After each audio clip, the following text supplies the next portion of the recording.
Prepare to experience the strongest radio allowable by law. Secrets will be revealed. Myths dispelled. From the studio gym where excuses never apply, it's Superhuman Radio with your host, Carl Lenore.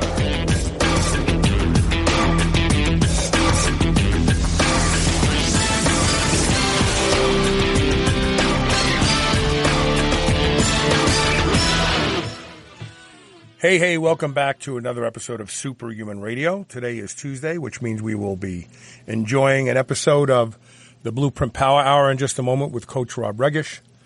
Later in the show, we're going to be joined by Howard Vlieger. Those of you who've been listening to the show for at least a decade know who Howard is.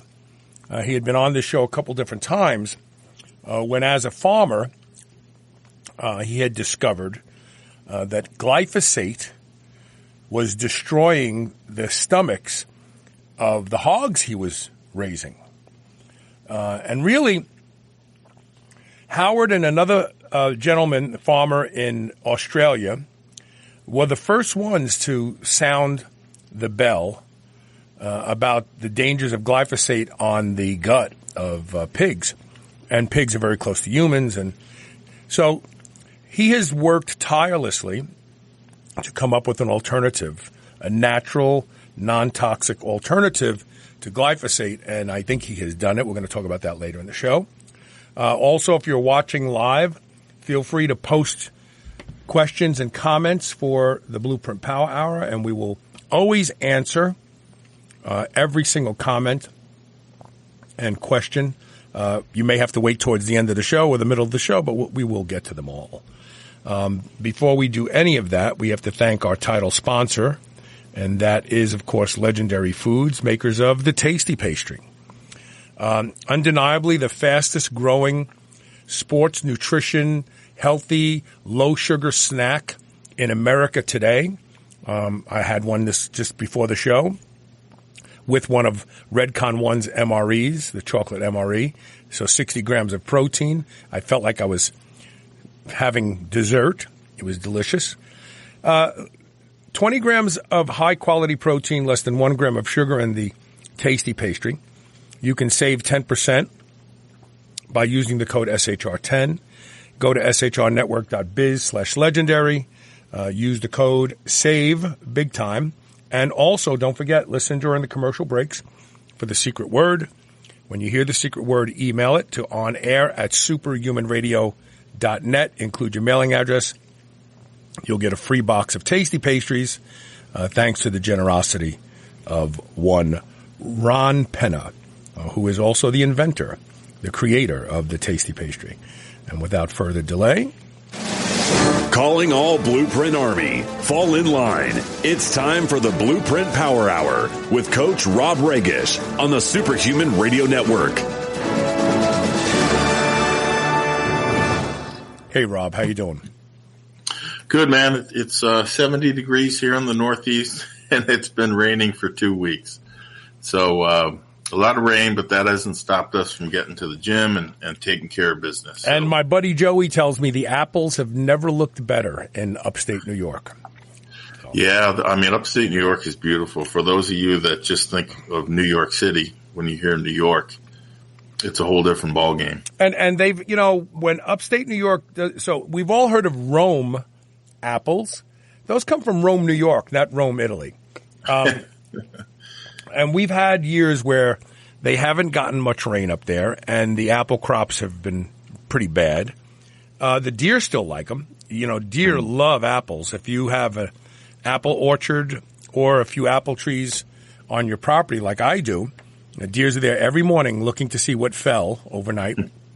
But Joey told me that he has so many apples and so many mulberries that you can't even believe it. He's picking them and obviously letting the ones that fall to the ground stay for the deer. So the rain has been good for upstate New York right now.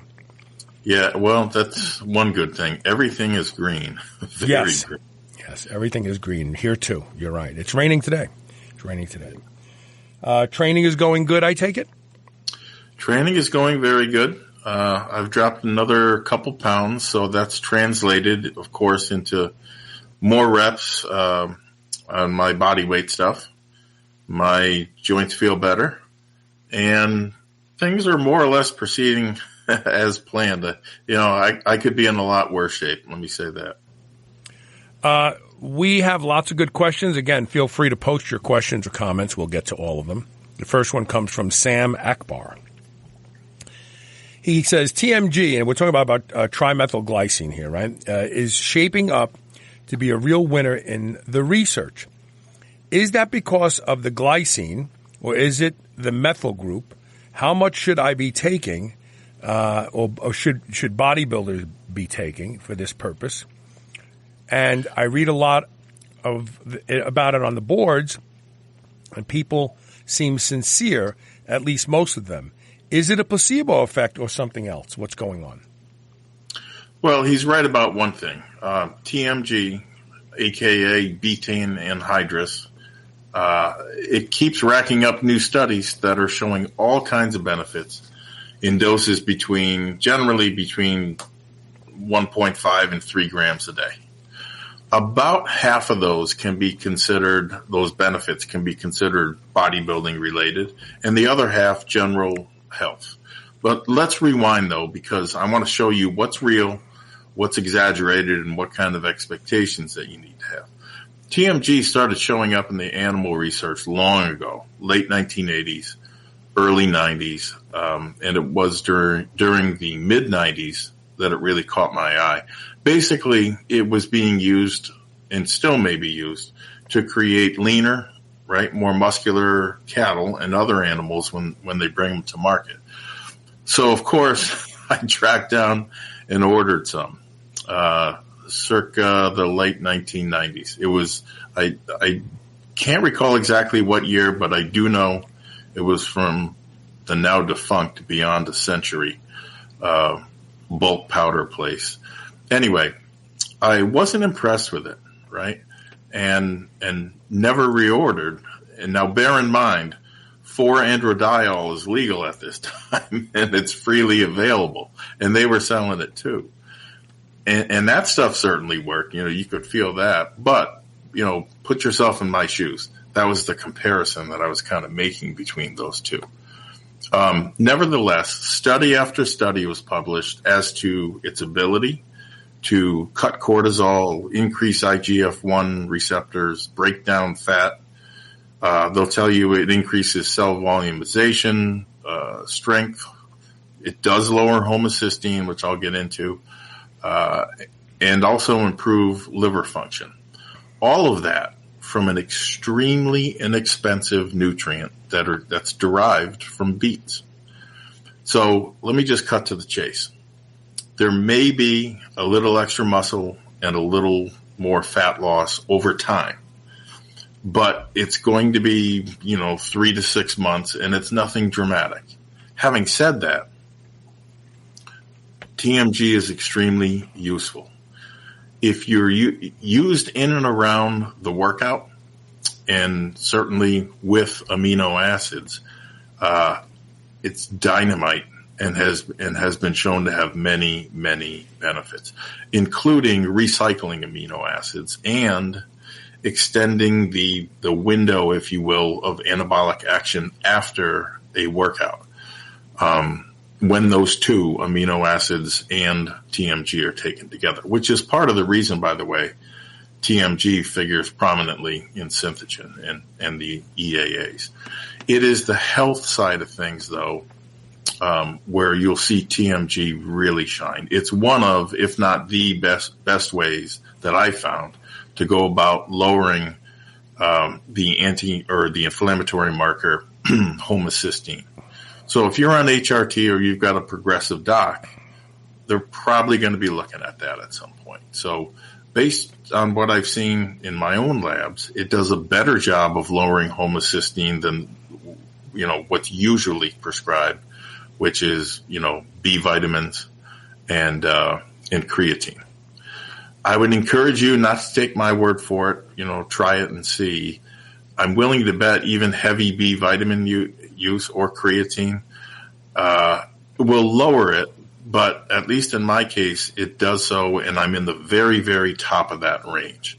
Whereas TMG knocks it way down, like I'm in the bottom quarter of the range. One other thing about TMG, it imparts this curious type of feel-good effect. You know, you'll often hear people say, I just feel good, or I had a lot of energy. And it's funny because I used to watch this, and I saw it over a long period of time. There used to be a little kiosk in the mall that I would go to. And the guy there was selling what amounted to little sachets of powdered TMG. So he'd give out free samples, and people would take it. They'd go and do a little shopping, and they would almost universally come back and say, wow, man, you know, I felt really good, or I can't believe how much energy I have. It happened every damn time I would go there. And, you know, while the wife was shopping, I would sit, right, like the other guys, and watch the world go by. But it really struck me as, you know, this is not just placebo. In fact, that effect, now that I think about it, it's likely due to the fact that TMG converts in the liver to SAMe. I'm sure everyone has heard of SAMe.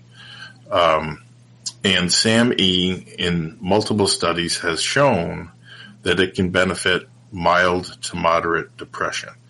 As a precursor, okay, TMG is also a hell of a lot cheaper than SAMe. And any of you that have purchased both certainly know that that's the truth. Anybody can tell you that. Finally, his last part of the question is it the glycine or is it the methyl groups? I'll be honest, I don't know. It's probably a little bit of both. We know glycine by itself even is a superstar. And 3 methyl groups to go along with it certainly are not hurting, and they're helping a lot of things. I would say this is one of your top supplements to have in the rotation, particularly if you're, say, north of 35, 40. I like TMG a lot. I wouldn't be using it. I have a bottle of it. I think I have 2 bottles of it. When Adel Musa came on my show years and years ago and talked about it. And then I had, I want to say, I had, you know who Dr. He's a young guy. I can't think of his name right now, but they call him the Muscle PhD. Yeah. He came on the show and talked about it too. Its ability to cause people to lose body fat. And so I have plenty of it at home. Maybe I'll give it a try, give it a run, see what happens. Yeah, it's cheap as dirt. You can buy half a kilo, which is almost a year's supply, for like $10-15. The next question comes from Mike Melanson. He says, you've spoken before about matching your cardio to your weight training. My big issue is that cardio is boring as hell, and I just don't feel like I've gotten a lot. I feel like I've gotten a lot back from it. I don't feel like I've gotten a lot back from it, from my efforts. I think there's more to this question. Hold on. Sorry. I'll be increasing the volume of my weight training substantially soon. Any tips on some kind of cardio I can live with? Well, I think the first thing to do is to make the distinction between cardio and conditioning. I look at them as 2 very different things. And the difference being, conditioning to me is short bursts of anaerobic work, which, by the way, if you become proficient at that, it will allow you to do just about any amount of lower intensity, steady state work very easily. Curiously enough, the reverse is not true. The key point to remember is this. Just doing list cardio isn't going to cut it. And you're not going to see a lot for your efforts. You know, there's a place for it. Can't do high intensity cardio all the time, but it's not going to get you to where you want to go.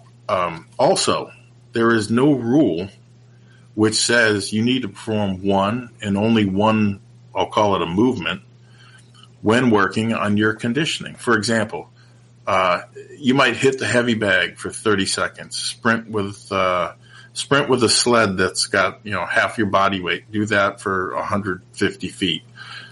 Immediately hop onto one of those Airdyne resistance bikes. Do that for 30 seconds, and then it's back with the sled, sprint back to where you started. Now, rest for a minute and then rinse, wash, and repeat that as many times as you can. Actually, what I would tell you is start with 2 to 3 rounds of that. And that'll be plenty for most people to start. And simply add 1 round every time you complete, that session, building up to 10 rounds of it. Once you're able to accomplish that, shave the rest periods, by 15 seconds. So now you're down to 45 seconds. And then build back up to 10 rounds and keep going. And see how far down you can get those rest periods. It's a fantastic way to build your anaerobic endurance, I'll call it. It's very flexible. You can add weight to the sled. If you don't want to cut down the rest periods, you can add weight to the sled. You can hit the heavy bag and bike for longer than 30 seconds. Or you can even add a 5th exercise to the mix if you really want to seal your fate. Finish with 10 to 20 burpees. The whole shebang, 10 rounds of it takes about 30 minutes. But the point is you only start with 5 or 10 maybe. And believe me, it goes by fast. Why? Because you're usually running from one exercise station to the other. You're almost always timing yourself. And, of course, you're timing those rest intervals. I would also tell you to keep track of how many rounds you've actually done by noting it, let's say, in a little training logbook. And the reason I'm telling you that is, at least this is how I do it. If I lose track, and it's easy to if you're not putting a little slash mark down, if I lose track, I penalize myself. In other words, if I lose track of what round I'm on, I have to start over. And yes, I've gotten pretty deep into it, lost track, and made myself start over. So, if there's one thing in the world you don't want to do 5 rounds into something like this is make a mistake like that. So it keeps you very, very honest. Another benefit to that type of training is the fact that you're certainly not going to be bored, right? I mean, how could you with the variety of exercises at your disposal? Combinations are limitless. It's certainly preferred in my mind over the treadmill to nowhere or the joint pounding of jogging. And it can be scaled, right, to any strength level. There's a lot more that I have to say on the topic. And I've learned more than a few new wrinkles that I think are really going to help people. It goes way beyond keeping the heart and lungs in shape. Before, in my mind, conditioning works just keeping the heart and lungs in shape. You get this right, and you will tear through your regular, weight workouts, resistance workouts.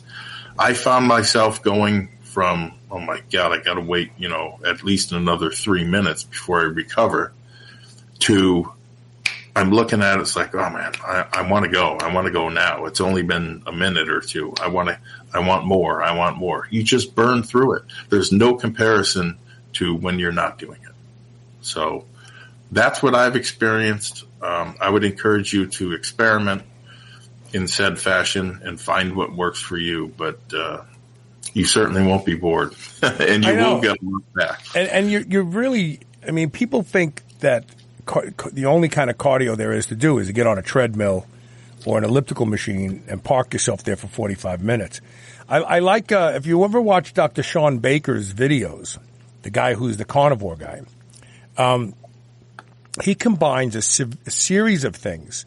He'll combine a deadlift, he'll do 10 reps, with not medicine ball, but the stone lift, which he'll do 10 reps. Then he'll get on his Airdyne and do 10 minutes or 10, I guess he does 10 minutes on there. Yep. And then he'll move to a sled and do 10 reps, back and forth. Yep. And, and then maybe he'll get on his rowing machine and do 10 minutes. And that's one whole circuit. That's exactly what I'm talking about. And you're talking about, like, he just did 40 minutes, 50 minutes of cardio. It went by fast because he moved between 5 or 6 different movements. And some of them were anaerobic dependent and some of them were aerobic dependent. And there's a blending that occurs, but it's definitely not boring. It's not boring. That's a very interesting way to go about it. I had always preferred anaerobic. Maybe that's why I've structured it the way I have, but I might give that a go. Anaerobic. Look at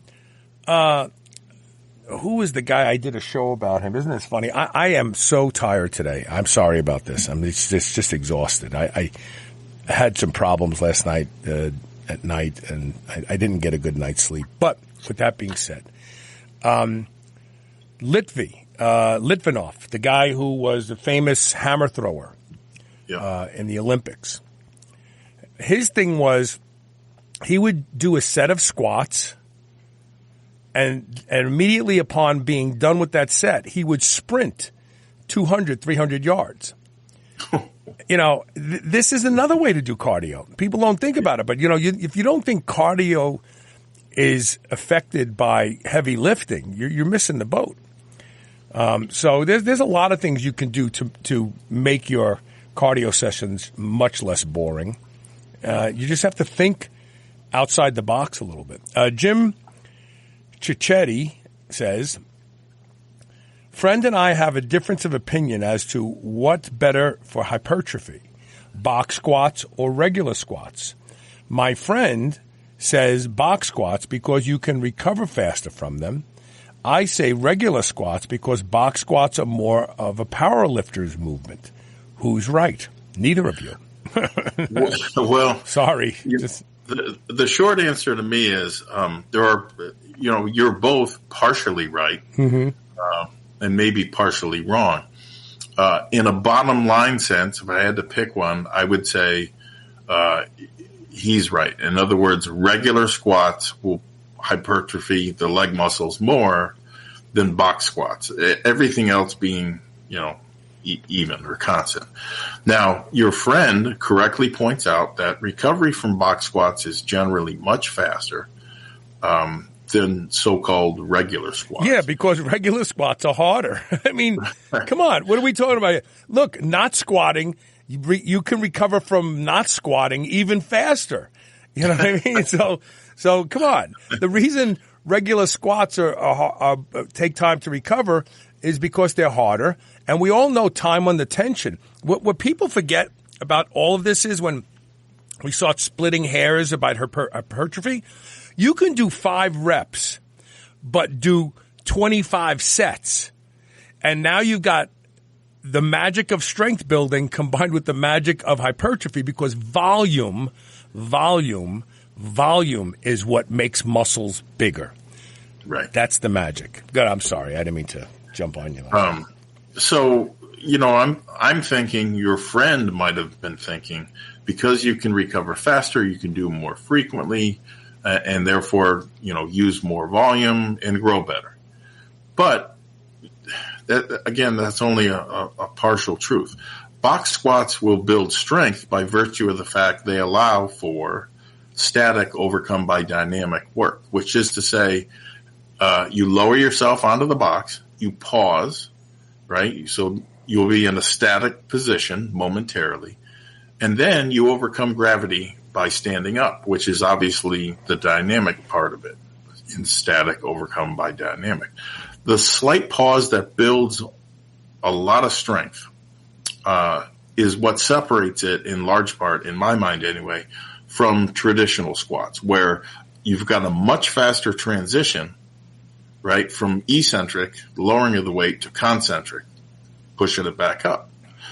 In a traditional squat, that kind of transition can be visualized graphically, because I'm someone that learns visually, as a check mark. The faster and more, up and down the check mark is, the greater the myofilament sliding and associated muscle damage. The muscle damage is why it takes longer to recover versus the box squats, but also why remolding and ultimately hypertrophy is greater as well. So there are pluses and minuses to both. It needn't be an either-or situation. Alternatively, box squats can be very useful in correcting traditional squatting mistakes, I'll call it, and in particular, depth, right? Because once you've set the box at the correct height, you're always going to know you're going to at least parallel every time you sit on the box. While we're on that topic, please, please do not bounce or even lightly touch the box because of the fact that the kinetic energy that's traveling down your spine and skeleton has nowhere to go. Except your lumbar spine. Yeah. Right. When you crash into the box. I see it every day at my gym. It is every bit as cringeworthy as you can imagine. It looks just as bad, the 100th time you've seen it as the first time. So just make sure you're not one of those people. Anyway, after squatting onto a parallel box for a few weeks or months, when you take the box away, your body will tend to go down to precisely that level. Your body's going to want to go to that depth because it's been built into your muscle memory and movement patterns by the box squatting. So it's a way to get to doing a traditional squat correctly.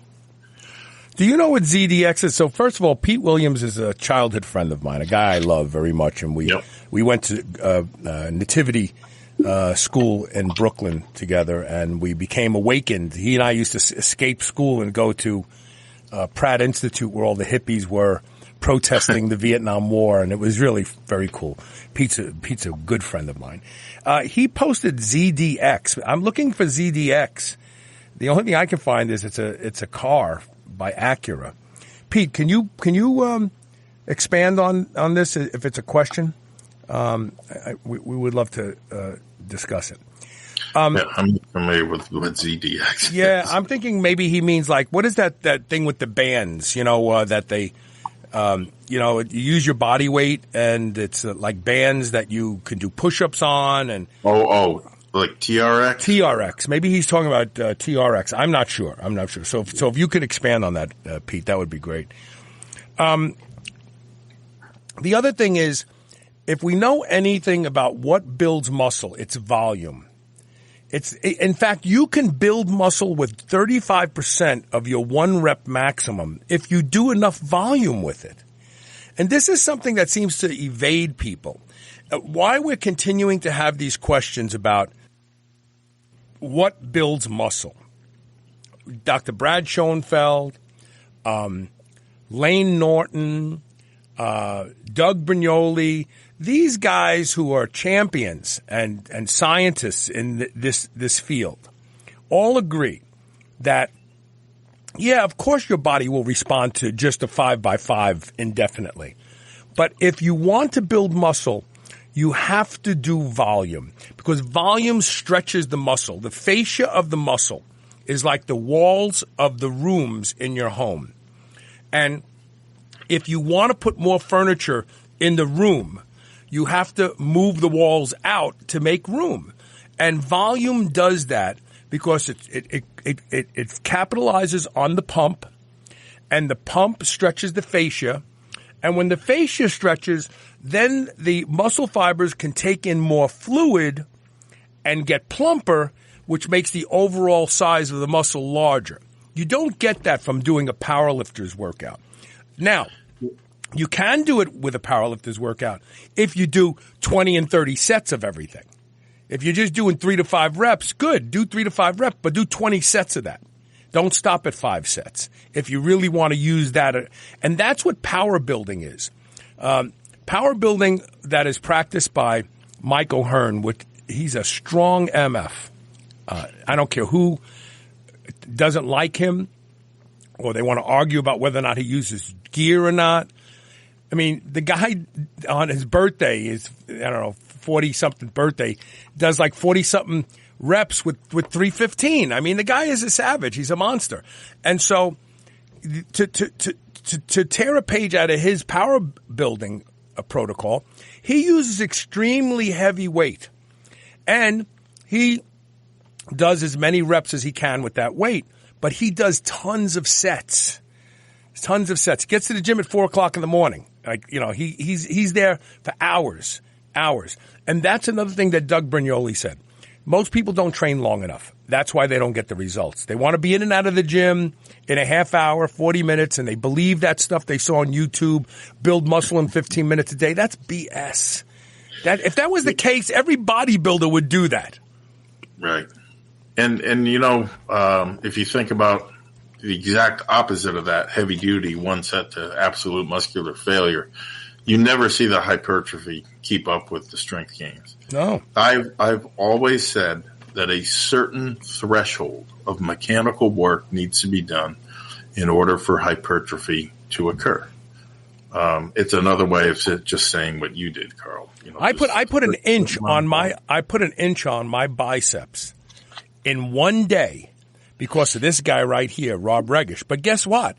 How many hours did I train that day, Rob? I mean, I brought food with me. Rob had me do all this stuff and then take a break and have a protein drink with some carbohydrates and rest for like 15, 20 minutes and get back to work. I think I was at the gym for 4 or 5 hours continuously, but my biceps never were bigger after that. I mean, that was the biggest my biceps ever got.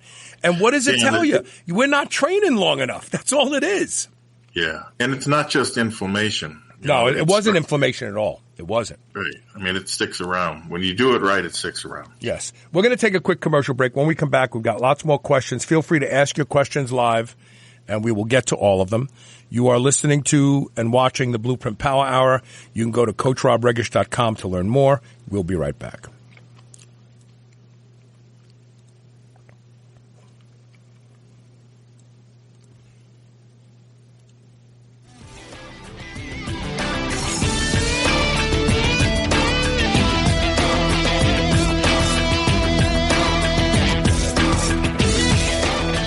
Keep saying the number one killer is insulin resistance. Managing blood sugar is the key to living long and aging well. But we all like to eat starchy carbohydrates and sugars from time to time. How do I manage this? I use a product called Blood Sugar Breakthrough by Bioptimizers. This easy-to-take supplement is the result of numerous tests to find the absolute best formula for maintaining healthy blood sugar. Blood Sugar Breakthrough works to safely lower blood sugar after meals so that you can maintain a healthy weight and redirect carbohydrates to your muscles where they can be burned as energy. This means you'll avoid the worst effects of high blood sugar, like weight gain and advanced aging, while enjoying more stable energy, mental clarity, and fewer cravings. Go to shrnetwork.biz/blood sugar and save 10% with code SHR10 today. Is there something interfering with your happiness or ability to achieve your goals? BetterHelp can help. They will assess your needs and match you with a licensed therapist. This is not a self-help or crisis line. It's professional counseling done securely online. They have a broad range of experts and are available worldwide without having to wait in an uncomfortable waiting room. Get the help you need and start living a happier life today. Go to shrnetwork.biz/betterhelp. That's better, HELP, and receive 10% off your first month of counseling when you use the code SHR. Glyphosate. Redcon One's new BAR bar is the ultimate soft-baked protein-packed snack bar,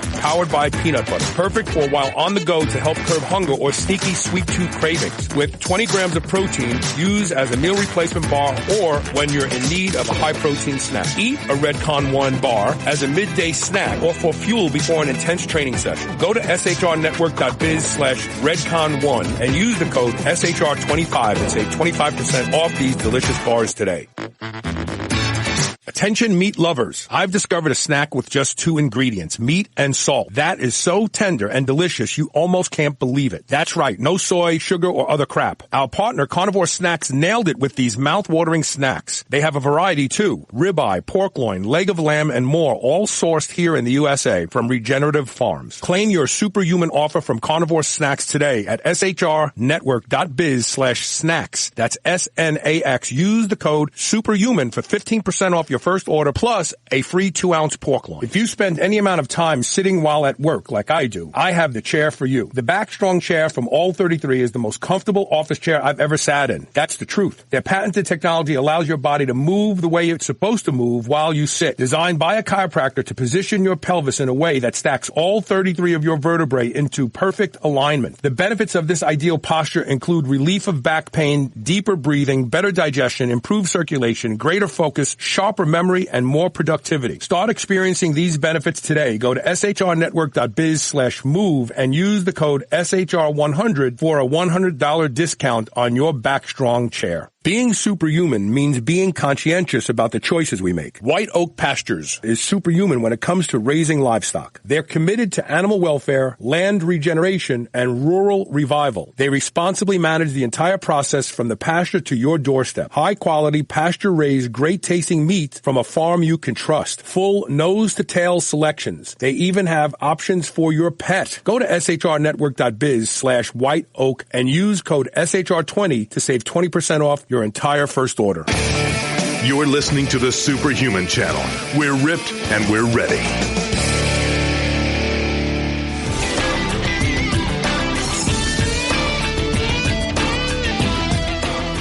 Welcome back to Superhuman Radio. Oh, you're not Howard Vlieger. Rob Regish. You're not Howard Vlieger, Rob Regish. All right, so the next question. So I may have missed a question, it looks like. I got Mike Melanson. I'm going to have to look and see. We'll get to it. So Ron Rindell says, I'm interested in forskolin. What can you tell me about it? Yeah, forskolin, or Coleus forskoli, has been used in Ayurvedic or Indian medicine for thousands of years. It has multiple uses, but the primary one that bodybuilders are interested in is fat loss. And you will also see claims associated with, maintaining testosterone levels in the face of a very, very aggressive diet. Is forskolin is forskolin kind of like a lot of the herbs that you talk about, that there are different sources that have different results? For some reason, I remember years ago that there was some sort of suggestion that only certain forms of Coleus forskolin actually worked. Has that been dispelled? No, it's much like tribulus or ecdysterone. Right. There's junk and there's good stuff. Right. And I'll address that right at the end. Okay. What's what? But forskolin is something that I would call marginally effective for fat loss when it's taken by itself. Its mode of action is that it increases cyclic AMP, or CAMP. And CAMP activation generally favors fat loss. It can be seen, for example, while fasting, one of the things that happens. Mm-hmm. But it's a whole different enchilada when forskolin is stacked with a beta agonist like ephedrine, and, of course, usually paired with caffeine. There is at least one very solid human study showing forskolin being truly synergistic for fat loss when paired with a beta agonist. So usually 25 milligrams is taken twice a day with ephedrine and caffeine, one in the morning, one dose in the morning, another early afternoon. There is some research, which is kind of sketchy in my opinion, as to its ability to preserve testosterone levels, like I said, in the face of a severe diet or caloric restriction. For that matter, there's a study showing forskolin is not only beat Anavar when going head-to-head in terms of muscle gain and fat loss, but completely blowing it away. Now, since nobody's trading in their VAR for forskolin, I'll let you decide the validity of that study. That doesn't invalidate its primary use, though, right? So, and it's not very expensive if you decide to experiment with it. There are two products to look for, in my opinion, when shopping for forskolin. The first is PES Science, I think. They're product, Forskolin 95. Yeah, I remember them a long time ago. I'm familiar with them. Yeah, and the other one is any product, generally speaking, that's using Sabinsa's patented Forslean branded Forskolin. And if you look at the studies, this is the type of Forskolin that was used. So it makes sense to use it. As the name would imply on the PES product, it's a 95% Forskolin extract. So it gives you 25 milligrams of Forskolin per cap, along with 200 milligrams of something called Humirocalis fulva, something like that. The benefits of which are not, I can't really speak to. I don't know how much it's doing in there. I suspect it's window dressing. They're trying to make it a differentiator. Now, I've seen two versions of that PES product. One using Forslean branded Forskolin, and the other not, or at least it's not noted on the label. Both have been acceptable in terms of how they work. So I would tell you that that's probably the product to look for. That's Forskolin in a nutshell. It's useful for fat loss, especially when stacked with ephedrine or albuterol or any other beta agonist. So we do have a question that I missed, and Rob indicated that, and here it is. Ryan Sanders says, you say most supplements don't stand the test of time or frequently recommend against using many of them. How do you explain this success story, though? I read a lot of them on the boards, and these people seem sincere, at least most of them. Is it a placebo effect or something else? I can't believe, did I miss that question? I feel like I'm reading it a second time. Well, maybe I blended two questions. Yeah, maybe part of it. Yeah, I did. So there you go. Okay, there you go. Virtually any new product introduction is accompanied by a lot of hype, right? Lots of free. It's also accompanied in a lot of cases by a lot of free samples and pumping the product up on its home board or other boards. Which now I don't fault companies for, let's say, hyping a new product. You need to advertise. You shouldn't be making ridiculous claims, but you do need to advertise and let people know, here it is. Here's what it does. Where I take issue is when there are all these freebies being given away to, I'll call it influential board members, some of them being company reps or worse, people being paid by the company to appear neutral, and of course giving the product glowing reviews. That's not just a problem with supplements. You'll see that on Amazon and other places. I never did that as an example with Synthogen. It was just, here it is, here's what it does, and here's what you can expect. And there are reasons why I didn't do things the other way. First, whenever you get something from someone for free, obviously you feel kind of obligated to give it a good review. Good review, yeah.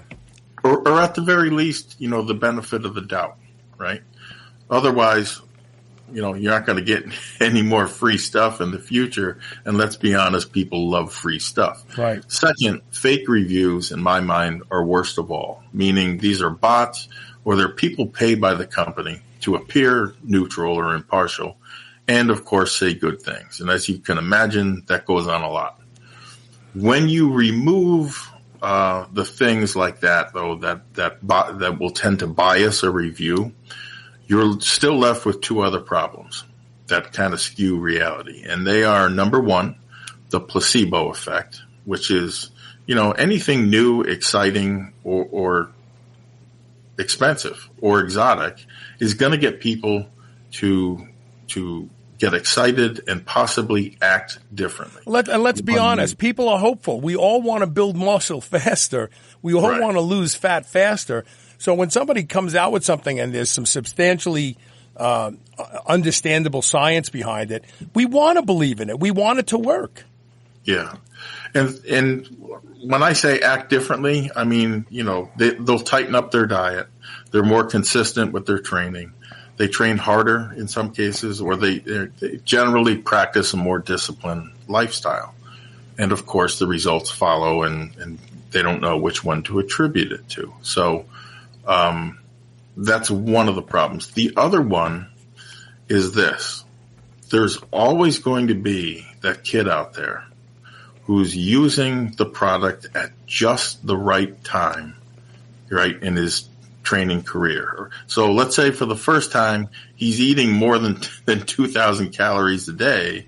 He's eating 4,000. For the first time, he's lifting heavy free weights and pouring himself into things like squats and deadlifts and bench presses versus machines or isolation movements. Or let's say he turns 18 and he's using, 20 rep breathing squats and pullovers program.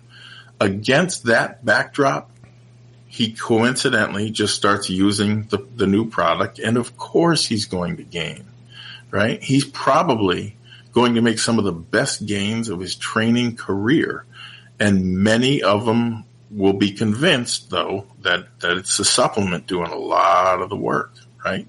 Because that's how and on top of that, chances are those changes, those modifications that you talk about, he's not tracking those, right? He's not necessarily he's not saying, here are the things I changed, because few people are that meticulous to have where they were and now what they're doing that's new. The only thing he thinks he's doing new is he's taking this supplement. Yeah, and that's a good point. I guess I assumed everybody tracks this stuff. I guess that's not a good assumption. But also, he may assume it's a supplement for the very reason that a lot of us have been conditioned to look at. That's how people grow, right?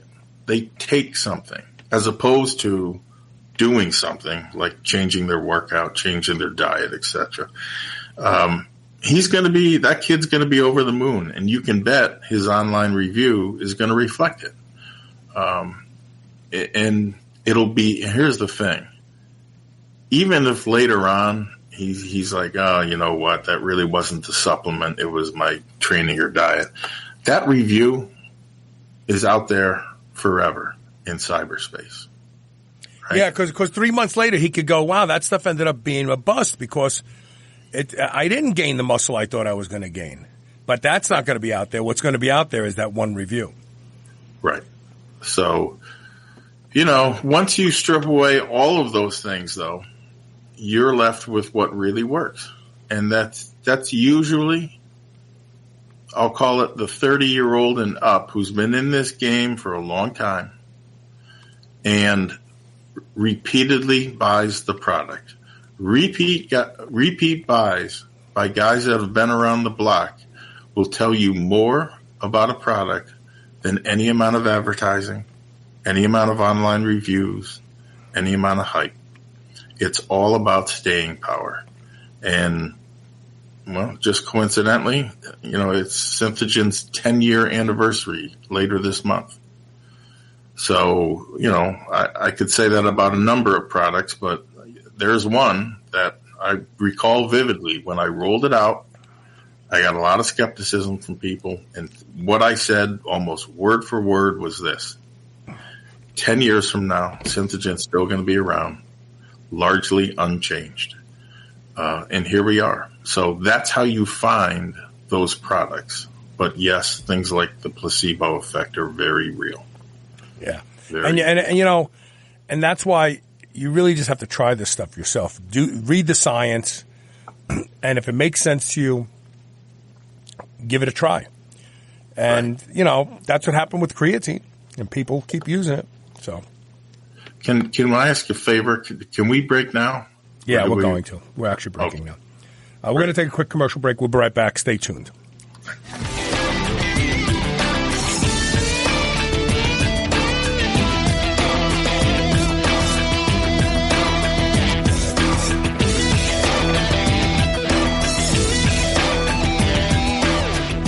Knoll Creek Hemp Company's Delta 8 soft chews are the premier Delta 8 product on the market today. Knoll Creek's Delta 8 is produced from high-quality hemp-derived CBD oil, and soft chews are manufactured using proprietary nano-emulsification technique that ensures the Delta 8 soft chew will timely deliver the desired effects cleanly and consistently from piece to piece. In a space where at least 70% of the products fail to meet label claims and where most users of conventional hemp products are left disappointed, Knoll Creek's Delta 8 soft chews are a product you can trust. Visit shrnetwork.biz/Delta8. That's DELTA and the number 8 and use the code SHR20 to get 20% off your first order today. Remember those rectangular toaster pastries you used to love when you were a kid? Well, Legendary Foods has just made them better. The new cake-style tasty pastry is like nothing you've ever had before. With 20 grams of high-quality protein and less than 1 gram of sugar, you'll feel like you're cheating, but you're not. Go to shrnetwork.biz/legendary and use the code SHR10 to save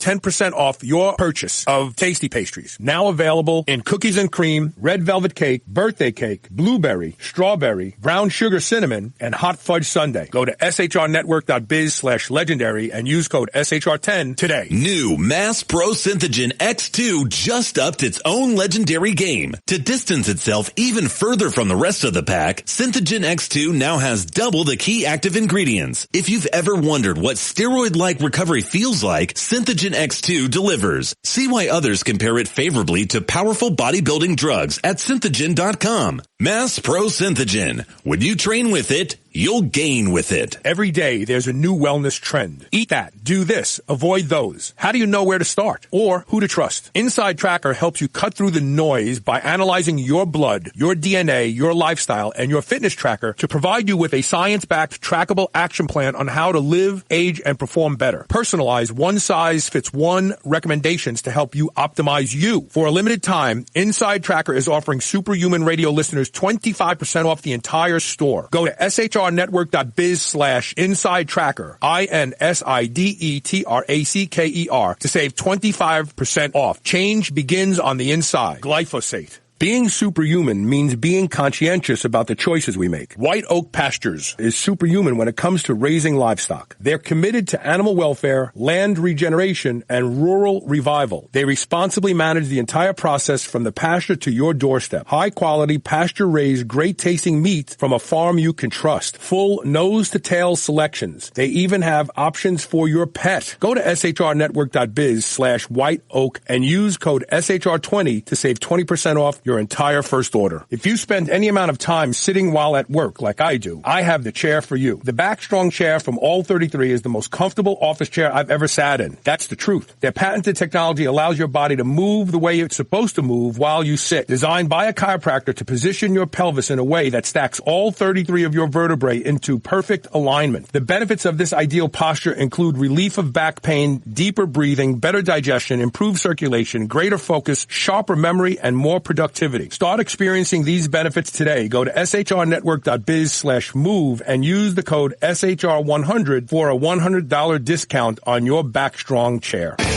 This is the Superhuman Channel, doing reps with the weight of the world.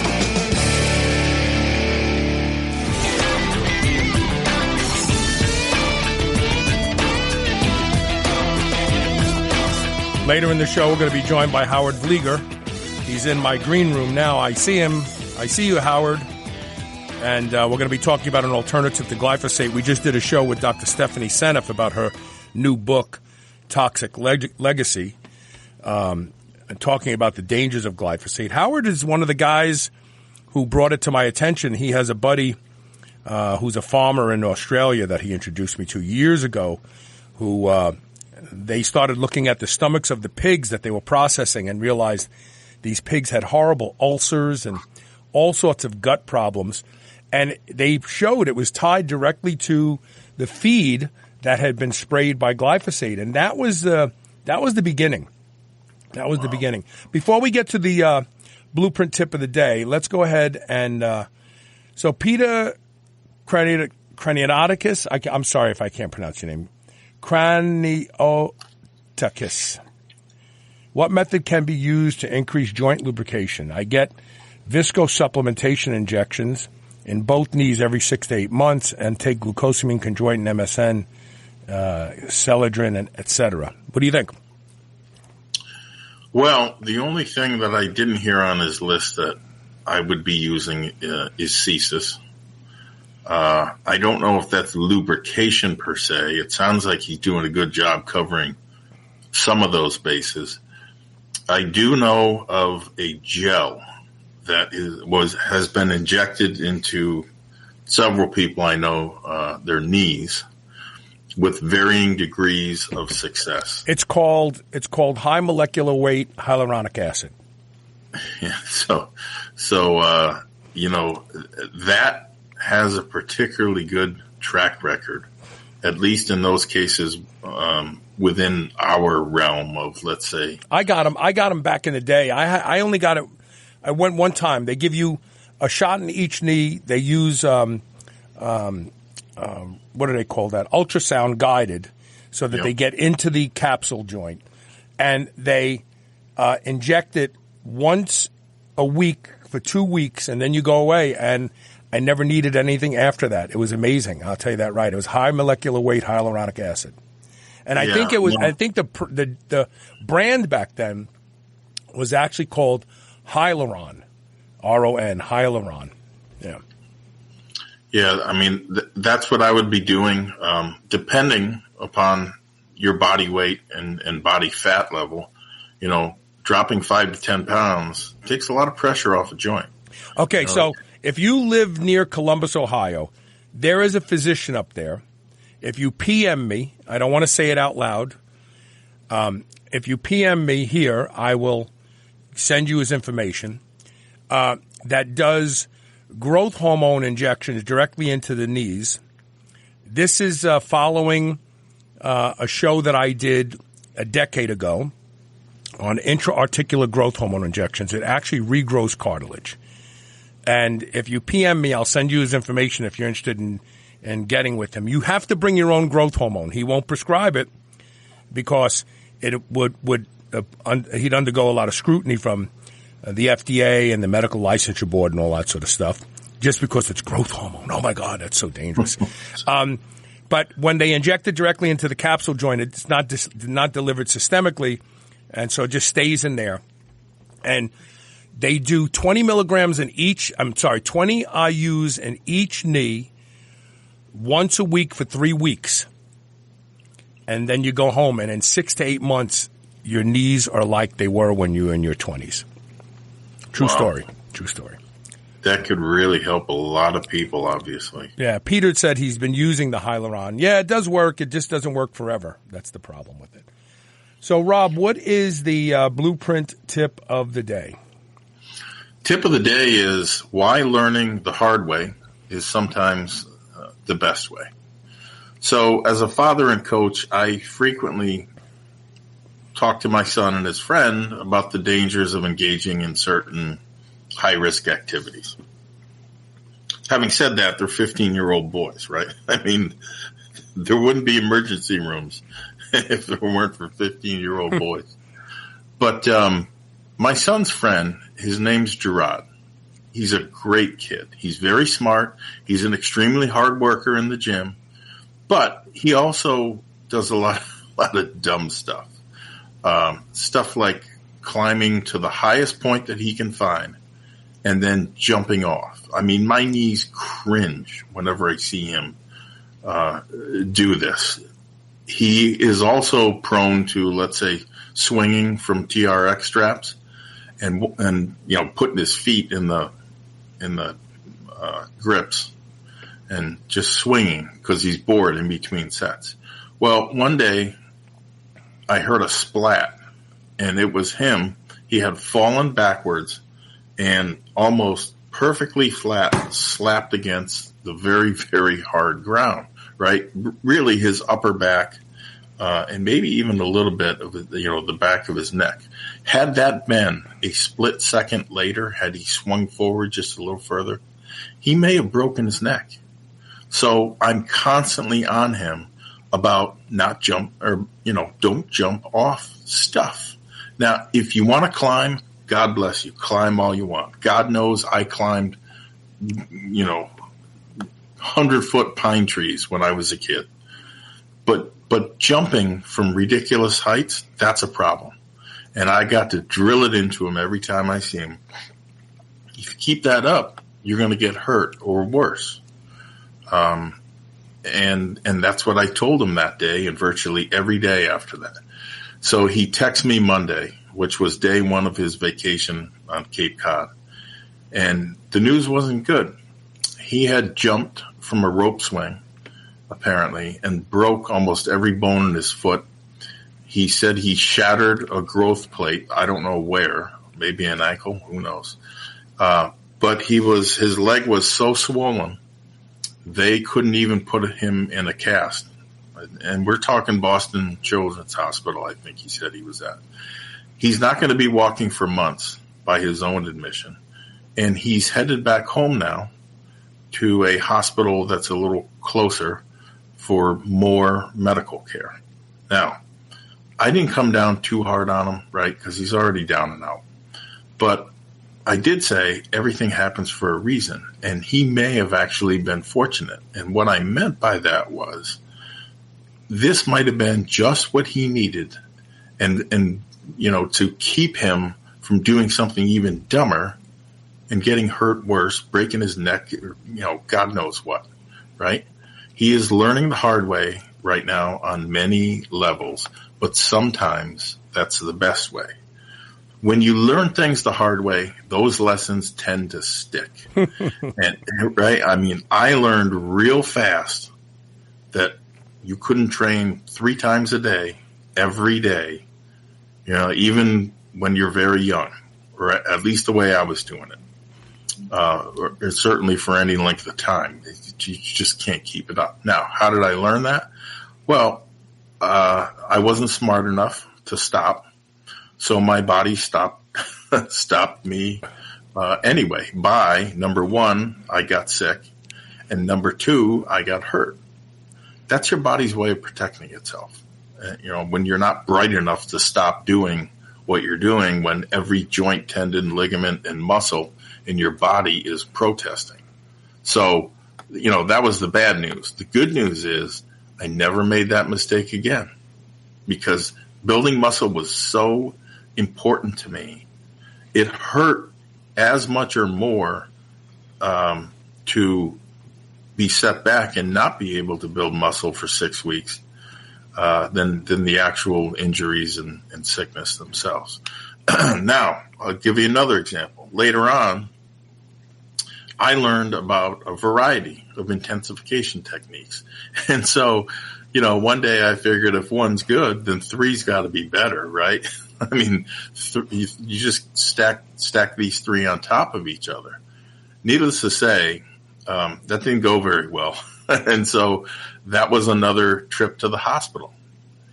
I could go on and on about various things I tried in this sport and elsewhere, but primarily in this sport that didn't end well. But you know what I'm saying. You get the picture. Sometimes you're your own worst enemy, and that would certainly apply to me. Although I don't have, I did not have for most of my career. I had no instruction. I had very little. I had one person that imparted knowledge, and God bless him, Eddie Azzaro, for that. But by and large, it was trial and error. And to be totally honest, I was 15. I remember being 15, 16 too. Even with some of the warnings, I probably would have made the same mistakes and had to learn the hard way. Now, there are some mistakes that I hope you don't have to learn the hard way. I was lucky, right? Since I made most of the mistakes in this sport in my youth, I learned my lesson. And because I was young when I made these mistakes, I had time to recover. Using money as an example, you can squander a $250,000 inheritance, let's say, at age 20 and still recover from it. It's going to take a lot of work. It's going to be a lot harder than obviously starting at 250, but you've got time. You can still recover from it. Do that at 50 though, and it's a completely different story. Sometimes learning the hard way is the best way because you'll never forget it. The people I know that have lost, I know somebody who just recently squandered 40 grand, 25-year-old, 40 grand in day trading. And I didn't know what to say to him. And what he said to me though was this. He says, I consider that 40 grand the tuition for learning a hard money lesson. And that's probably the best way to look at it, because otherwise you're just going to focus on the fact that, my God, I just pissed away 40 grand. I am a person that believes everything happens for a reason. And for some people, me included, learning the hard way is life's best teacher. Just try not to make the mistakes later in life that you've hopefully learned from after you've made them when you were younger. So great stuff. Great stuff. Yeah. I mean, it's not easy for me to look back and think about all the mistakes I made, but in retrospect, a lot of them made me better at my craft today. CoachRobReggers.com is the place to go to get more of Rob when he's not on the air. Check him out. Thanks a lot for everything today, Rob. We'll talk to you next week. Okay. And Thanks. Then we're going to take one quick commercial break, and when we come back, we're going to be joined by Howard Vlieger to talk about an alternative to Roundup or glyphosate for your garden. Stay tuned. We'll be right back.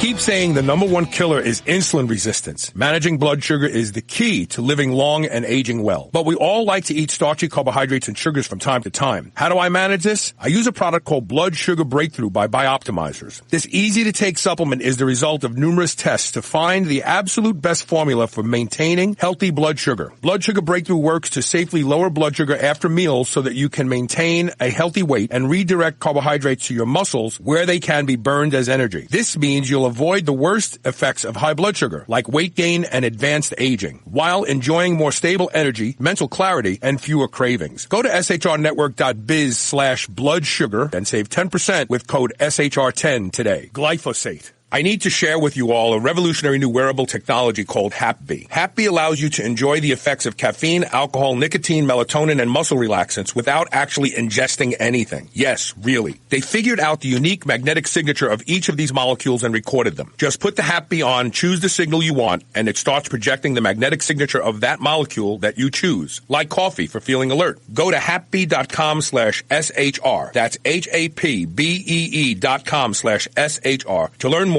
and unlock an $80 discount exclusively for the Superhuman Radio listeners. Redcon One's new BAR bar is the ultimate soft-baked protein-packed snack bar, powered by peanut butter. Perfect for while on the go to help curb hunger or sneaky sweet tooth cravings. With 20 grams of protein, use as a meal replacement bar or when you're in need of a high-protein snack. Eat a Redcon One bar as a midday snack or for fuel before an intense training session. Go to shrnetwork.biz/Redcon1 and use the code SHR25 and save 25% off these delicious bars today.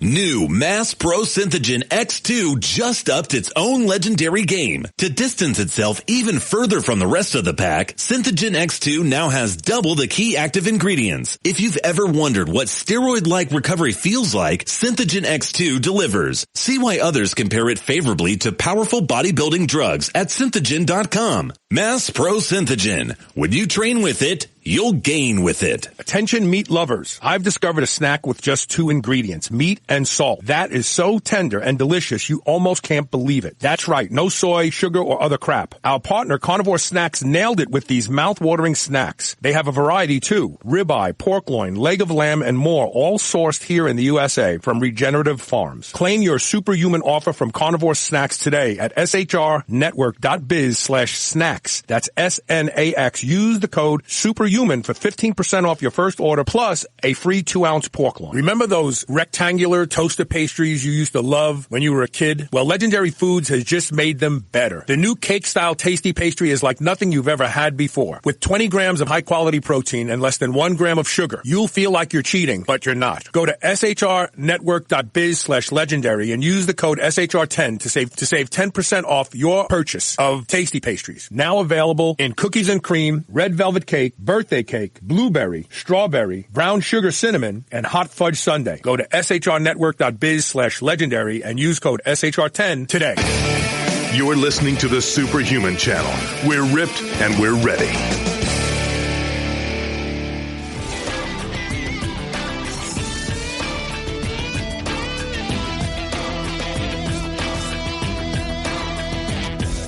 Well, the internet has frozen.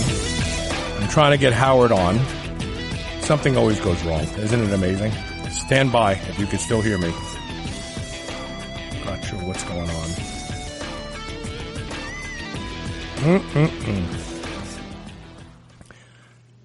Yeah, it's always something. It's always something. Hang on, folks. I'm trying to get this thing running. There we go. Here we go. It's coming back. Howard, I don't know if you can hear me, but stand by, brother. Stand by.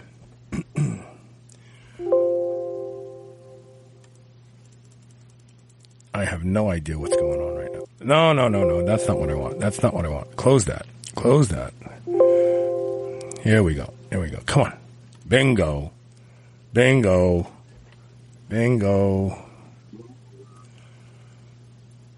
So frustrating. I swear, Monsanto doesn't want this show to air. That's what this is all about. How you doing, Howard?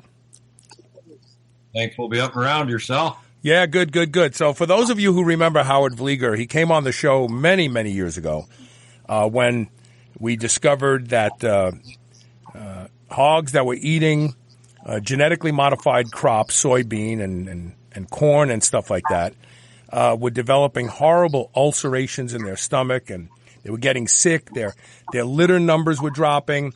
And there was a guy in Australia. Wasn't that the guy that I had on the show with you? That he was a farmer from Australia, right? Well, the lead scientist on the study was Dr. Judy Carmen. She's from Australia. That's what it is. Okay. I coordinated the study here in the U.S., and she was the lead scientist on the paper.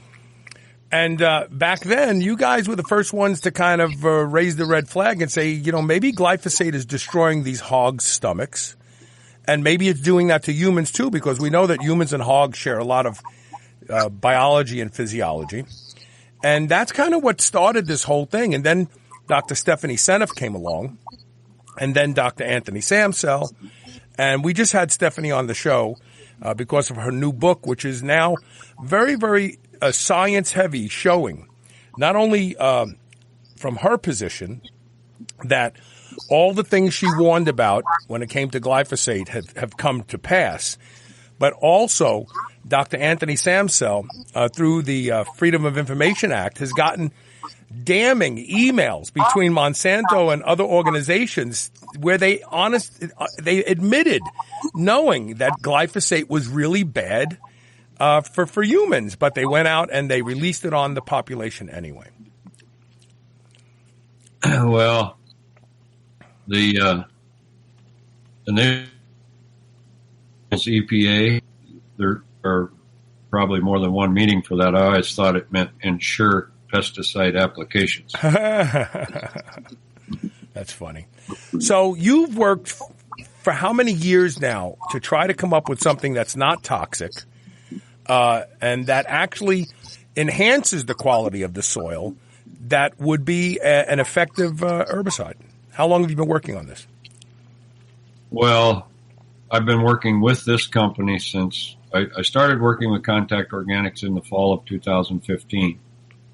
And getting the regulatory hoops all navigated took longer than we had hoped to, but we have definitely are bringing to market a very consistently effective contact herbicide Contact meaning that you have to cover the plant that you want to make. We have done our homework on it. We've got science behind it. We've worked with the University of Missouri on efficacy tests, and we continue to do more efficacy testing with them. But the first study we did was to measure how the product affects the microbiome of the soil or the microorganisms. We did a head-to-head comparison with Roundup. Dr. Bob Kramer, who's known around the world for his expertise in how glyphosate affects the microorganisms in the soil, he did the study. And long story short, in a direct comparison with glyphosate, of course, reduces the population of beneficial organisms in the soil and increases the population of the disease-causing organisms in the soil. Our product did exactly opposite. We reduced the population of the disease-causing organisms and increased the population of the beneficial organisms. So we can provide weed control and make the soil healthier at the same time. And that's a win-win. And the residual benefits, we're still getting further and further documentation on that. And as we work with more and more customers, that benefit just it keeps giving and giving in a positive way instead of the adverse way that the synthetic products do. So let's talk about this for a second. So from a farming standpoint, the advantage of glyphosate, if we can point out an advantage, is that the crops that it's used on are by and large genetically modified to resist the effects of glyphosate. But while that's a convenience for the farmer, it's a horrible inconvenience for the consumer, because this means that they can slather the entire crop indiscriminately with glyphosate, and it theoretically will kill the weeds. I say theoretically because we now already have glyphosate-resistant weeds, and that's why they want to add dicamba and, stuff that was used in Agent Orange to overcome the resistance. But from the farmer's standpoint, they spray it indiscriminately, and theoretically the crop survives. This is a contact herbicide, which means you can only spray it on the weeds, right? Correct. It's a non-selective and a contact herbicide. The biggest context of the contact is glyphosate is systemic. And you spray a little bit of that product on the susceptible plant, it will translocate and will die. Now, glyphosate does not kill weeds. You broke up. It will translocate into the soil, you said? It will translocate into every part of the plant, including the soil. Okay. But glyphosate does not kill weeds. This has been documented in scientific studies 3 times. And Dr. Huber, who I've been privileged to work with since 2009, Yuri Yohal was the researcher who first discovered that glyphosate doesn't kill weeds. It's the disease in the soil that's responsible for killing the weed. And the way they proved this, they took 3 pots of field soil, they put the 1 pot in an autoclave, and they basically killed every living organism in it. Right. Killed the organisms in the soil. Then they planted an edible bean in each pot. The edible bean growing in the sterile soil was sprayed with glyphosate. The edible bean growing in the field soil was sprayed with glyphosate, and the edible bean next to it was not sprayed. That was the control. The bean that was growing in sterile soil never died. It stunted its growth for 2 weeks, and then it took off growing again because glyphosate shuts down the growth hormone system in the plant, and it shuts down the defense mechanism in the plant so that the plant's not able to send out the enzymes and amino acids when it detects an attack on itself from a soil-borne fungus. So when a weed is quote-unquote resistant to glyphosate, it is not resistant to glyphosate. It's resistant to the opportunistic organisms that are in the soil, which glyphosate coincidentally enhances the growth of them. Mm-hmm. When you kill off the good bugs, the controls, the Pseudomonas is a big one that glyphosate whacks. Well, that's a protective organism. It's kind of like looking at the gut. You've got Lactobacillus, Enterococcus fecalis, and Bifidobacteria. They're all good guys. But the E. coli and the Salmonella and they're the opportunistics.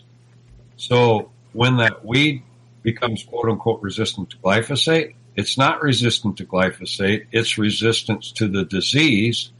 And that's why we have this continuing evolution of sorts of the weeds that don't die when they're sprayed with glyphosate. Its mode of action is going to naturally cause the progression and development of superweeds. Yeah, because this is evolution.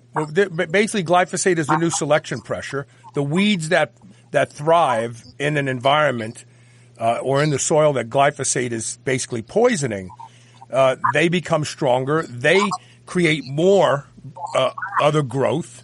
And as a result of that, we end up with weeds that don't respond to glyphosate. And that's why they're trying to add other horrible, horrible chemicals to Roundup to finish the job, so to speak. And we're eating those. People have to understand something. When we talk about glyphosate, what we're really talking about here is the consumption of residual amounts of glyphosate that is actually hurting humans now. Parkinson's disease is now associated. Various cancers are associated. We know from Dr. Samsel's work and Dr. Seneff's work that there is a amyloidosis associated with the accumulation of synthetic glycine. And basically, glyphosate is a synthetic form of glycine that the body can't dispose of. So once it's incorporated into tissue, it's going to stay there, perhaps indefinitely, perhaps forever until you die. But now we know that amyloidosis of the heart is happening for the first time ever. It's causing necrotic tissue in the heart, fibrotic tissue in the heart. The heart can't pump, and we have heart failure. We did that show 8 years ago. So glyphosate, regardless of why farmers want to use it, is hurting humans. And if you don't buy organic and eat organic as often as possible, you're consuming glyphosate. In fact, there was a study we talked about the other day that we've talked about on this show years ago, and I believe it was from Munster, Germany, where they found glyphosate in human breast milk of women who have never been out in the country. They've only ever lived in the city. So babies are consuming glyphosate, and it's being incorporated into their tissue as they grow and mature. This is scary shit, folks. This is not like we know that glyphosate is hurting people, and companies like Monsanto don't give a damn. They just change the name, and they have new names for this stuff. They blend a little something else with it, and they sell it under a different name. So let's talk about. Good. I'm sorry. You want to comment on that, please? You remember that little circle that I showed you way back when, don't you? Yeah, we did a show called the Circle of Death, I think, or something like that. Yeah. They visibly have it on the front end and the back end now. Yeah. Now the bear owns it. But right. Anyway, our product is not going to displace Roundup in any way, shape, or form in row crop production. It's a niche product, and its niche is in the landscape arena, where people are concerned and understand the risks and the dangers associated with synthetic pesticides, and they want to protect their property. They want to protect the water supply around their property, their pets, their kids. Our product is a very consistently effective vegetation management tool that they can utilize. We're using it in the specialty crop, high-value crop, vineyards, directed spray. You go in the vineyard and you want to keep the row clean.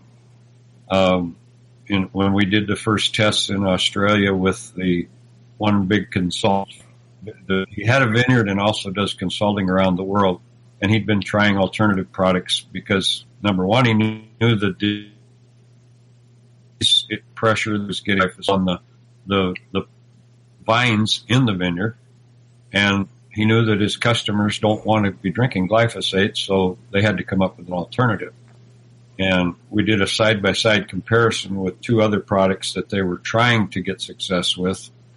And the next day he called and ordered a tote of our product because he saw for the first time the results he was looking for. And another place where it's really finding a home is in the regenerative community. Mm-hmm. I've done a lot of work in the southeast part of the U.S. with some regenerative farms that are fighting the tropical soda apple, which, on a regenerative farm, the bulk of them don't want to use any type of synthetic herbicide. They're not quote unquote certified organic, but they avoid herbicide in every means possible. But they need a tool for vegetation control. Well, not only have we shown them that we can consistently control that tropical soda apple, but in the trialing and testing that we did, we discovered that it appeared we were having an effect on the seed. So we gathered the necessary samples according to Dr. Kramer's guidance, and he did a replicated trial on it, and we reduced the viability of that tropical soda apple seed by 88%, which is a huge tool in the toolbox for managing that weed. We're also seeing very high consistent results on a growing number of invasive species. And from Vermont to Texas and how many points in between, we're doing work in that arena. And again, it's in an area that's either regenerative or a sensitive area where they do not want to use any synthetic pesticides, but they need a management tool. And we're proving consistent results for them. On some of the perennial species, it does require a sequential application. But again, when we're done, the soil's healthier. It's not diseased and sick and imbalanced and nutrient tie-ups like the synthetic products are causing. So what is the name of this product, Howard? Weed Terminator 20 is the active ingredient, which it is a 20% acetic acid. That is the registered pesticide. And then the Boost is the product that we use in conjunction with that. And that has all of the natural oil and the proper emulsifier and wetting agent to give us the full penetration of that organic acid into the cell of the plant. And we break down the waxy cuticle on the surface of the plant, and the mode of action is desiccation by dehydration. On animal species, we have a 94 to 98% efficacy rate with a single application when it's properly applied, because you have to cover all the vegetation of the plant. On perennial species, it may require sequential, and we're learning more about the time of year having a role and a factor there. But French broom, Scotch broom, wild blackberry, poison oak, poison ivy, we looks like we're going to win the battle in Pennsylvania, Russian autumn olive, as well as multiflora rose bush. Sorry about that.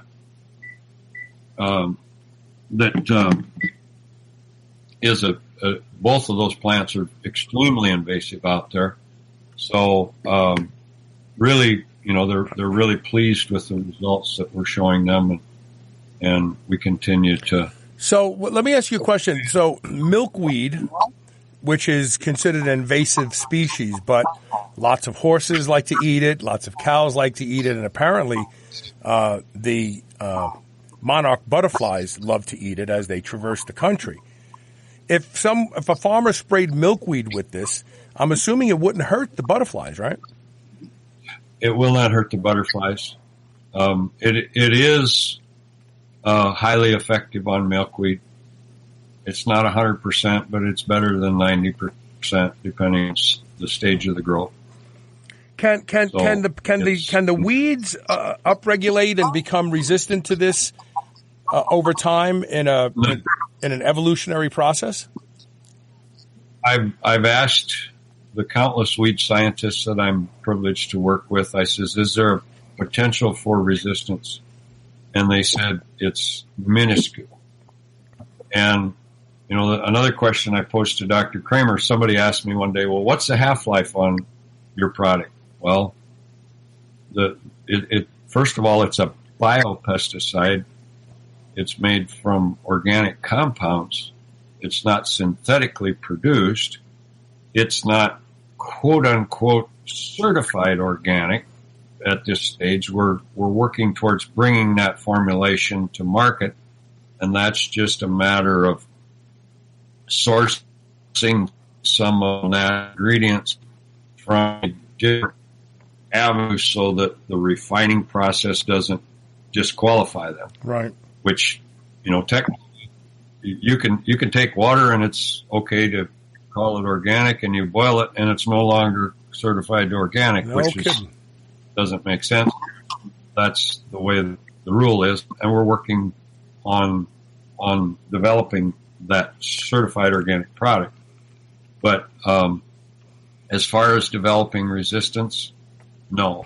If it doesn't kill the weed, and there's some that don't, like plantain. We can spray plantain sequential, and it won't kill it. Wait, we're talking about plantain, the banana plantain?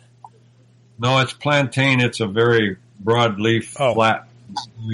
But it has. Well, let me ask you this. So one of the okay. Sometimes. Let me ask you this. One of the applications, and you actually are the one who taught me this, I believe. One of the applications for glyphosate in non-genetically modified plant sources is wheat, and to synchronize the crop.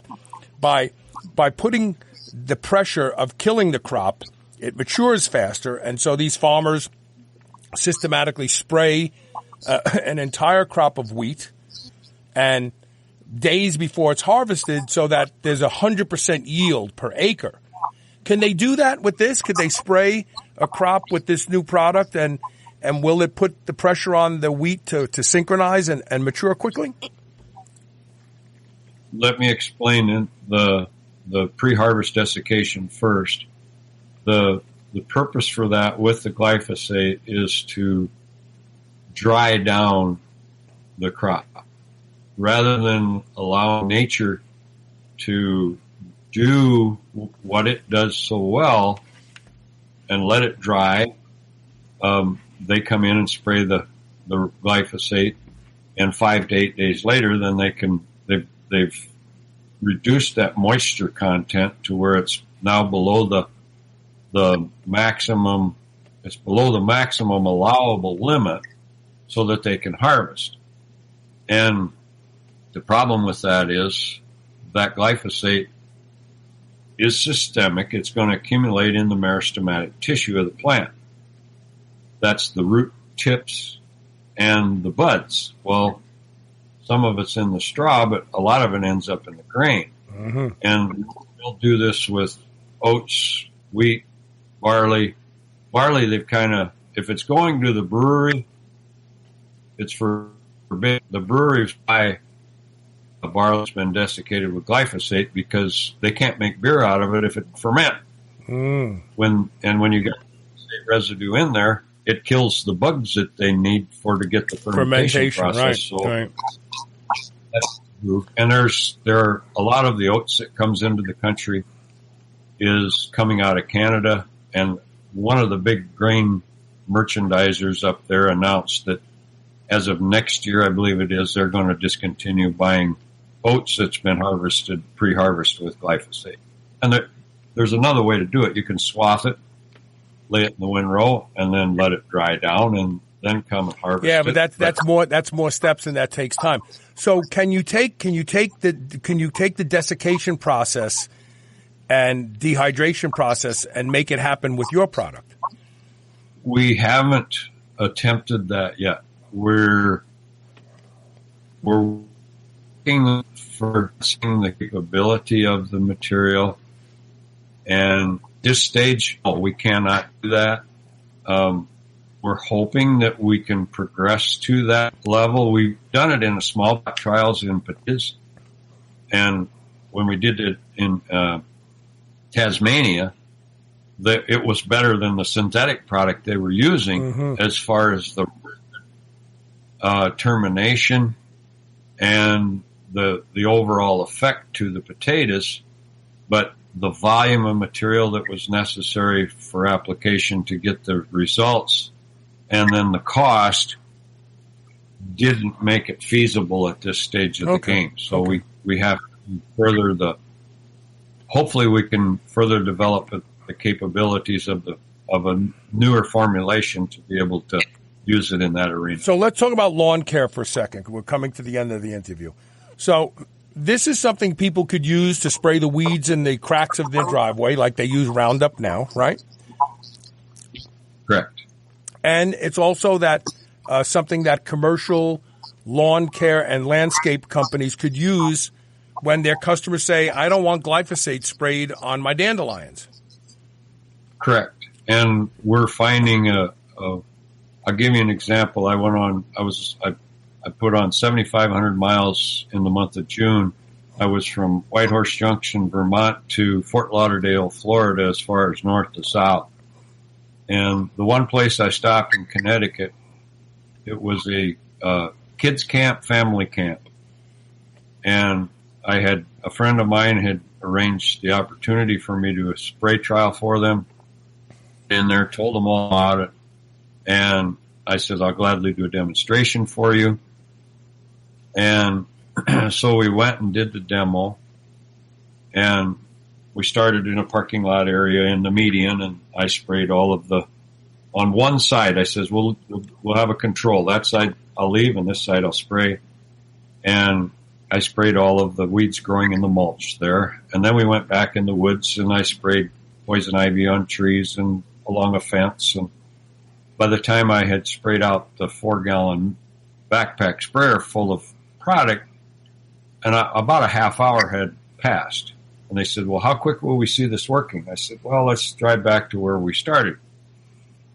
And it was a nice sunny day, which the more UV light you have, the more rapid the evidence of this, because again, it's desiccation by dehydration. So you put the sun on, and it hastens the driving out of that water. And I knew some of the species started spraying there, which ones were going to go faster than others. And you know, a couple of them had their head, literally, they were 8-10 inches tall. When I sprayed them, they had their heads on the ground. We got back there a half hour later. Wow. And that, of course, got their attention. And then they kind of opened up and they says, well, we've been looking for a product like this, but because we've got rumblings coming down the pike that we may not be able to use synthetics. All of our customers are saying, we don't want you using that stuff around our family. But he said, we couldn't find anything that actually works. So I left them with the material that I had, you know, the rest of the container that I trialed with. And they called me up 10 days later and said, everything we sprayed with that stuff is dead. We want to order some more. How do we get it? Okay, so let's do this. For those people who are watching, how can they learn more and how can they purchase this product? You cut out, Carl. Please repeat that. For those people who are watching the show, how can they learn more and how can they purchase the product? If they go to our website, they can learn everything there is to know about the product.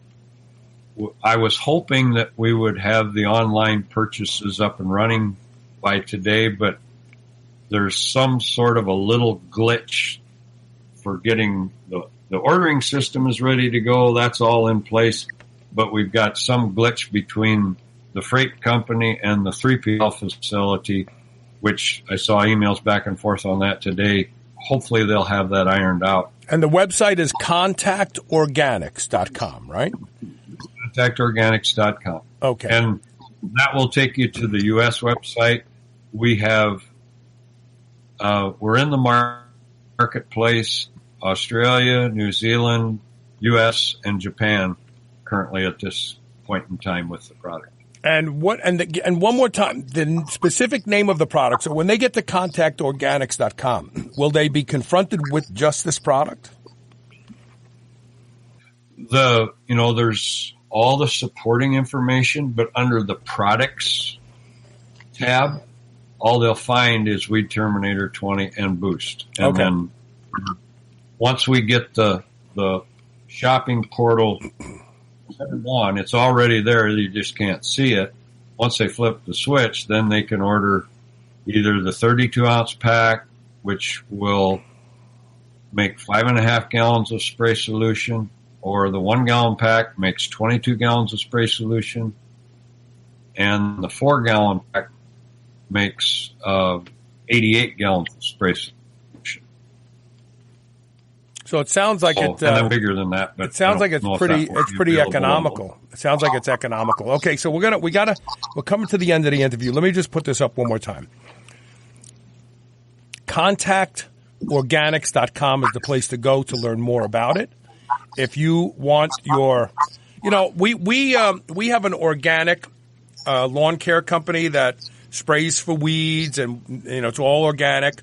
I'm not impressed because the dandelions don't die. They're called limb walker, I think. And I'm going to bring this to their attention when they're out next time. I'll say, you guys need to get this stuff here. On the dandelions, it typically requires a sequential treatment because they are perennial, but we do win the battle with dandelions on our product. Okay. All right. Well, that's all people want. They want the weeds gone, but they don't want to die for the vanity of having a pretty lawn. Howard, I want to thank you so much for all your effort. You have always been fighting this fight for a very, very long time. I want to thank you for keeping me in the loop. We've done lots of interviews because you gave me the lead on emerging science, and I'm happy that this product is coming forth. I drink Bonterra wine because it's organic, comes from organic grapes. And I'm wondering if they know about this product too. Maybe it's somebody you need to contact in Napa Valley, Bonterra. We don't have, regrettably, we don't have the approval in California, Oregon, and Washington yet. That's a world of its own in the regulatory arena. We're bringing as soon as we have another formulation, which we have several registrations that we're going to be coming with in the next year to two, RTU, ready-to-use formulations. Once we get that next formulation submit to EPA, then we will begin the regulatory process for California, Oregon, Washington. Do you think we'll see this in Home Depot and similar stores at some point in time in the future? Yes, we have a gentleman who's very connected in that arena that is going to be starting to showcase our products with them.